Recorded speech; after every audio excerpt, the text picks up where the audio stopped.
এবারের নির্বাচনে ভোট কারচুপির কোনো শঙ্কা নেই বলেছেন স্বরাষ্ট্র উপদেষ্টা অবসরপ্রাপ্ত লেফটেন্যান্ট জেনারেল জাহাঙ্গীর আলম চৌধুরী।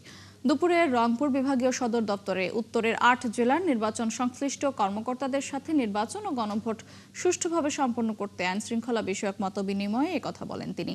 এ সময় উপদেষ্টা বলেন, উত্তরের দুর্গম ও চরাঞ্চলগুলোতে অবস্থা বুঝে প্রয়োজনীয় ব্যবস্থা নেওয়া হবে। শান্তিপূর্ণ, গ্রহণযোগ্য ও অংশগ্রহণমূলক নির্বাচন দিতে প্রশাসন ও আইন শৃঙ্খলা বাহিনী প্রস্তুত বলেও জানান তিনি। অনুষ্ঠানে উপস্থিত ছিলেন স্বরাষ্ট্র মন্ত্রণালয়ের সিনিয়র সচিব নাসিমুল গনি, বিভাগীয় কমিশনার শহীদুল ইসলাম সহ সেনাবাহিনী, বিজিবি, পুলিশ ও আনসার ব্যাটালিয়নের কর্মকর্তারা। নির্বাচনটা খুব শান্তিপূর্ণভাবে, সুষ্ঠু এবং উৎসবমুখর পরিবেশে হবে এবং এটা একটা খুব ক্রেডিবল ইলেকশন হবে। এই জন্য আমি, যেহেতু আপনারা ম্যাক্সিমামে আমার মনে হয় এই এলাকারই, আপনাদের একটু সাহায্য এবং সহযোগিতা থাকবে হয়ে যাওয়া যায়। ভোট কারচুপির কোনো ধরনের শঙ্কা নাই। আপনারা হেল্প করবেন, কোথাও যদি কোনো রকম কারচুপি হয় সাথে সাথে জানাবেন, আমরা সাথে সাথে অ্যাকশন নেব।